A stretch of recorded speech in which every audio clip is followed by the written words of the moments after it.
अपना माल अल्लाह की निस्बत पर लगावे। निस्बत खुदाबंदी पर जो माल जो चीज लगेगी उसमें बरकत होगी, और जो चीज ख्वाहिशात पर लगेगी वो तबाह व बर्बाद होगी और आसमान से अजाब लेकर आएगी। इसलिए कुछ अपने आप को बचावे इससे, अपनी औलादों को सादगी और मुजाहदे का आदी बनाए कि हमारी औलादें भी इसकी आदी बने, वो भी ख्वाहिशात की जिंदगी पर न जावे। अपनी बच्चियों को हया के साथ रखें। हया ये जेवर है ईमान वाली औरत का। सोने चांदी के हार और चूड़ियां और किस्म किस्म की डिजाइनें वो औरत का जेवर नहीं है, औरत का जेवर हया है। ठीक है, उसकी जीनत के लिए जो अपने शोहर के लिए करेगी उसके लिए जीनत करेगी जितनी शरीयत में गुंजाइश है। बाकी बाहर बेटी हया के साथ अच्छी लगती है, बेटी हया के साथ हो, बीवी हया के साथ हो, पर्दे के साथ हो। औरत को अल्लाह ने छुपाया है। अज़वाज मुतहरात नबी की बीवियां हैं, पूरी उम्मत की माएं हैं। उन अज़वाज मुतहरात से अल्लाह कह रहा है वक़रन फ़ी बुयूतिकुन्ना वला तबर्रजन तबर्रुजल जाहिलियतिल ऊला, अपने घरों में करार पकड़ी रहो। दौरे जाहिलियत में जैसे बगैर पर्दे के अपने घरों से निकला करती थी इस तरह मत निकला करो। वाक़िम्न सलात व आतीन ज़कात, और अपने घरों में रहकर नमाज और ज़कात की पाबंदी करती रहो। वातिअन अल्लाह व रसूला, और अपने घरों में रहकर अल्लाह रसूल की इताअत करती रहो। यह अज़वाज मुतहरात से कहा जा रहा है। जो उम्मत की माएं हैं उनको कहा गया, उन माओं से कहा कि अगर तुम्हारे दरबार नबी के घर पर कोई आकर मालूम करता है तो तुम उसको नरम लहजे में जवाब मत दो, उसके से नरम लहजे में बात न करो तुम उससे।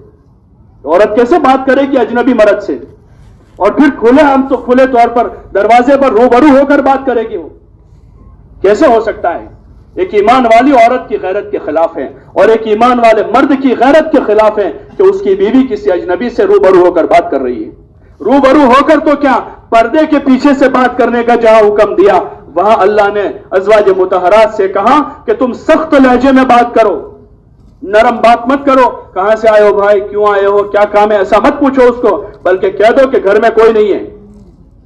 अगर कोई मर्द है तो मर्द निकलेगा, और मर्द नहीं है तो वो औरत कह देगी अंदर ही से घर में कोई नहीं है, बस बात पूरी हो गई। अगला सवाल करेगा तो जवाब नहीं देगी, कब आएंगे, क्यों है, अगला जवाब नहीं देंगी, वो सख्त लहजे में मना कर देगी। वो किसी अजनबी का टेलीफोन नहीं उठाएगी। कैसे हो सकता है कि अज़वाज मुतहरात को अल्लाह कह रहा है कि पता नहीं वो सामने वाले के दिल में रोग हो, तुम उससे जरा ज्यादा नरम बात मत करो। अपनी बेटियों को यह सिखाना, ये उनका जेवर है, ये उनका एजुकेशन है, ये उनकी तालीम है। अगर हया सीखी हुई औरत है, तकवे वाली औरत है, हयादार औरत है, अल्लाह के फराइज पर कायम है, ये हाई क्वालिफाइड लेडी है, ये हाई क्वालिफाइड औरत है। और अगर तकवा नहीं है, इसकी जिंदगी में हया नहीं है, तो इससे बड़ी जाहिल कोई नहीं है, चाहे वो डॉक्टर, इंजीनियर, वकील या साइंटिस्ट बनकर किसी कुर्सी पर बैठी हो, इससे जाहिल औरत नहीं है, क्योंकि उसको अपने जात के दीन के बारे में इल्म नहीं है, उसको अपने हया का पता नहीं है, इसको अपनी इज्जत का पता नहीं। ये जितने दुनिया भर में रेप हो रहे हैं और जितनी सारी फसाद हो रहा है वो इस बुनियादी फरीजे के छूटने की वजह से हो रहा है। अल्लाह ने हमको अकल दी है, उस अकल का इस्तेमाल करें। अंधों के पीछे अंधे न बने, अंधों के पीछे अंधे न बने।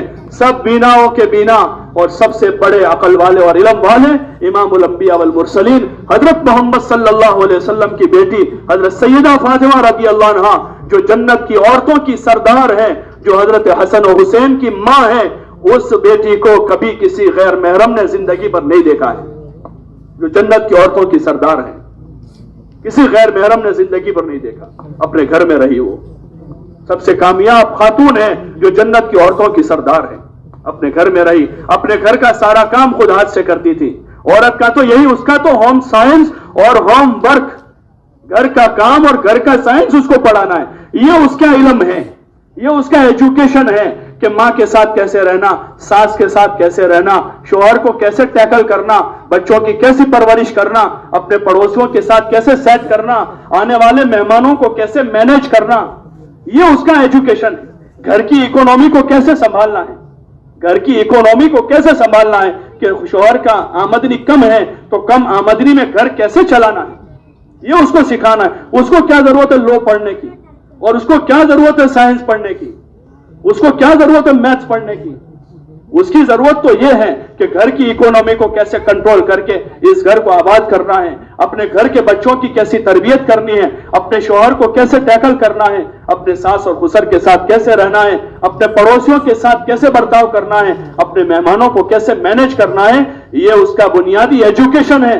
ایک عورت ہونے کے ناطے اگر اب اس کو عورت ہونا باقی رکھنا چاہتے ہیں تو اس کو یہ علم سکھانا ہے جو علم حضور صلی اللہ علیہ وسلم نے سکھایا ہے۔ پھر اگر ضرورت کے لیے اس کو ہندی انگریزی تھوڑی پڑھانی ہے تو ضرورت کی تھوڑی ہندی انگریزی اس کے پردے کے ساتھ پڑھا دیا جاوے۔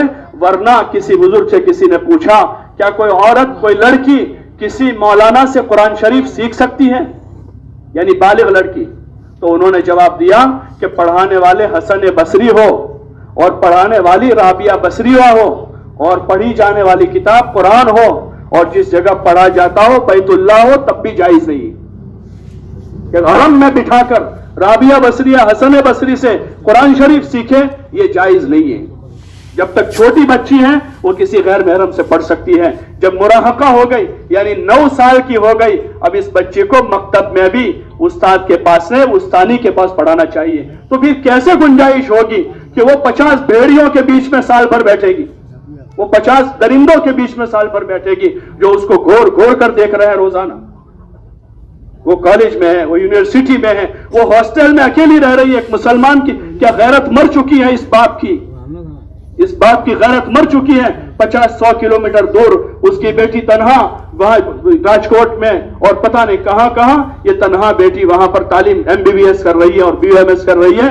اس باپ کی اس ماں کی غیرت کا جنازہ نکل چکا ہے، غیرت ختم ہو چکی اسلامی کہ گھر میں رہی بیٹی کو ماں باپ کو ٹینشن ہوتا ہے۔ کنواری بیٹی جو 24 گھنٹے ماں کے پاس ہوتی ہے پھر بھی باپ کے دماغ پر ایک ٹینشن سوار ہوتا ہے کہ گھر میں جوان بیٹی ہے۔ کسی جگہ رات گزارنے سے وہ پرہیز کرتا ہے گھر جا کر سوؤں کہ گھر میں جوان بیٹی ہے۔ کیا زمانہ آ گیا کہ اس باپ کو ذرا پرواہ نہیں ہے، 500 کلومیٹر دور اپنی بیٹی کو ہاسٹل میں چھوڑ کر آ رہا ہے۔ کیا ضرورت ہے اس تعلیم کی؟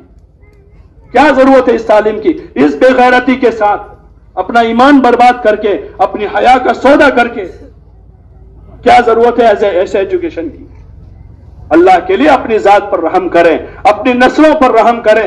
جس ترتیب پر جس سسٹم پر ہم جا رہے ہیں اہل یورپ اس پر تھوک چکے ہیں، وہ اس سے بیزار ہو چکے ہیں۔ ان کی لڑکی سب جگہ گھوم کر اب پردے میں آ رہی ہے، ان کی لڑکی اب ساری یونیورسٹیاں کالج گھوم کر وہ کہہ رہی ہے کہ ہمیں تو سکون محسوس ہو رہا ہے پردے میں۔ اسلام ایک ایسا مذہب ہے جس میں حیا ہے اور جس میں سکون ہے۔ وہ جس کی طریقے پر ہم جانا چاہ رہے ہیں وہ تو